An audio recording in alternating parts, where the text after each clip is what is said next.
All right, this is take one with Bob Griffith. He's the camp manager for Arctic Catering at Jonah 290 in Wyoming.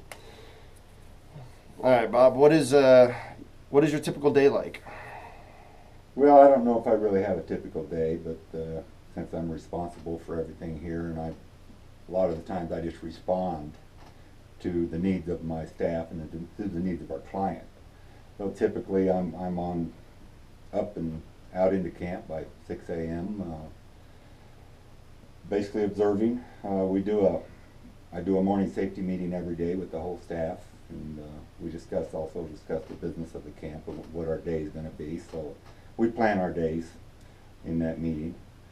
Other than that, basically I'm responsible for the whole place. So I basically oversee everything, guide the staff, empower them to do their jobs, and to do them safely. How much interaction do you have with your coworkers and the clients? Oh, very much so. Every day I interact with them. I make my rounds around the camp, and I'm very involved with everybody on my staff. Mm-hmm. And what would you say you like the most about working at Arctic Catering? You know, that's a pretty easy question to answer. Arctic Catering has recognized my skills, and they have empowered me to manage their asset here and trusted me to manage it. I think that's what I like the most about it. You know, I've worked for all of the major catering companies in Alaska, and I'm sorry to say that our competition did not allow me to do that as easily as Arctic Catering did, because I had to go through multi-levels of management to get things done, where Arctic Catering trusted me, trusted my abilities, and allowed me to manage. What kind of schedule do you work? I work a 3 on, 3 off, 3 week on, 3 week off schedule, which I love, and that was the motivator for me to stay in this business so long. I got hooked on the time off. So. And is that schedule pretty normal for all employees, or is it different It's for pretty each? typical. We have some 4 and 2 employees here that they prefer that schedule because they can make more money that way. So all my department heads work a 3 week on, 3 week off schedule, and like their employees, some of them work 4 and 2.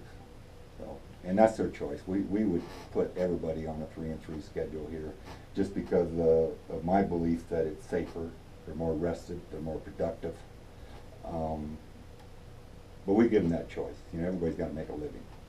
So, How important is Arctic Catering, do you think, to the morale of a camp anywhere? oh, I think it's very important. You know, the quality of the food, the cleanliness of the camp, a safe, quiet environment to work in and live in. I think the morale is very important, and I think our role in that is key to having happy guests. So, yeah, the catering company sets the morale in these camps. All right, well, and lastly, you got somebody coming in that's never worked a camp life or any kind of schedule like that. What would be your best advice for working in a remote camp? I think it takes a good relationship at home with your family, that your family has acceptance before you accept the job. I think it's real important to leave your home problems at home and your work problems at work, so that you can have a harmonious relationship at work and at home. I think new people coming in should stay out of the rumor mill, mind their own business. Don't worry about what everybody else is doing. Focus on your own jobs, your own responsibilities. So I think that's probably the key to being a happy remote worker. Is, you got to have a pretty stable life to do this. All right, well, thank you very much. Yep. Thank you.